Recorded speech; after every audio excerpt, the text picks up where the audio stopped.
Shekerdzhiiski from Yeah, NetWorking, and he's very inspiring. We just had a really good interview about this life of co-working and then also freelance work, and I will let him talk a little bit about you think about this 8 to 5 work and how can you inspire people.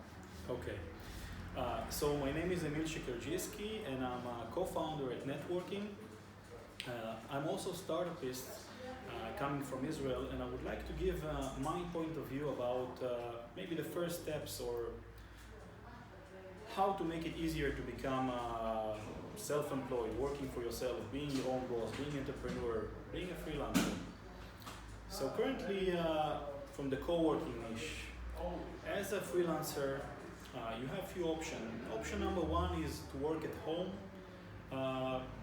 to have your own working time, your own working environment, and it might be okay. Second option, as working for a company, small, mid-sized company, working 9 to 5, it can be also fine. You can easily, step by step, go up the ladder and eventually rise yourself to a meaningful position. The third option we're looking that all of the hired people want to go is like big companies that invest a lot in their employees, like Google and Facebook, that has amazing environments for work, napping rooms, gaming rooms, kitchen that always works, etc. It looks like a thing that everybody wants. For me, I would like to enjoy all of this. How can it be done? So you can work for yourself, be your own boss. But then, if you work from home, you're not yet that productive as you work in an office, and you're missing the social life of the working environment. If you work in a small company, mid-sized company, your friends at work, some of you are friends, but some of them are your professional competitors, and they're not really your friends. They are your friends from work. If you work at co-working, it's kind of a magical combination of all, because you are your own boss. You are in a working environment with many people like you that are your friends, and you are your true friends because you don't climb one on top of the other. And you're working in an amazing environment with all of the facilities that even the big one doesn't have, like a kitchen and a music room and a napping room with capsules and free beers in our place and rooms that is much more than you need or much more than you have at home, with conference rooms and Skype rooms and an environment with professional printing and secretary services and 24 hours working possibilities, which is the next point I would like to speak about. I believe as an entrepreneur, I have one motto that I shared before with Luana, that every job, if structured correctly, planned correctly, can be completed in one night. If you have the moves, you have the power to work, you can do it everything in one night, and you don't get out of the chair, with super focus, with no interference from the outside world, one night, and you complete the small, the big, the medium project that you planned to do in this night. One more advice that I will give, if I may.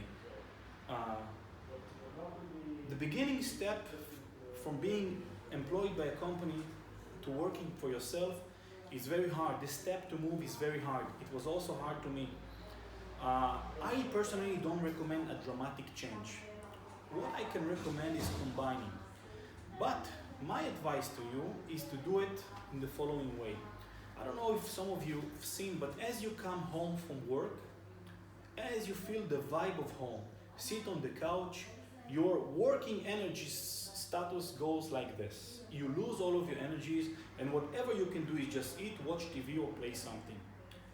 I tricked my mind in the first years I was working or switching to work for myself. What I did is the following. I finished my work at about 6, drove to another office. Back then there was no co-working, but we did some friends co-working, like a couple of friends. We hired an office together, small space but very cozy. And I was arriving there by 7. Already the area was emptying from people. And from 7 until I finished my job, which was about 3 or 4 a.m., I worked there. Once you get to a new place, to a new working environment, not home, suddenly your brain thinks it's a new morning. and you think, and you have the energy to work for another day. And then when you go to sleep with so big satisfaction that I cannot describe. It's like a mini orgasm before you go to sleep, because you know that you completed so much in this day. And then I used to sleep until 9, and 9:30 I'm already in my a normal job. So there were a few couple advices here that I gave to you how to move. Don't do it dramatically. Don't just quit your job. Do it step by step. Define your minimum amount that you need to live with. For example, define an amount that is your minimum, not how much you are getting now. What is your minimal amount? As once you pass this minimal amount with some extra savings that you have, I think this is the point that you can quit your job and move to work only for yourself. And believe me, from that point on, your income is going to rise dramatically. And my other advice is that you stay your living standard on this minimal amount until very later stage. Whatever you earn on top of it, just leave it as savings, as investments. Don't raise your standard of life. It's meaningful, trust me.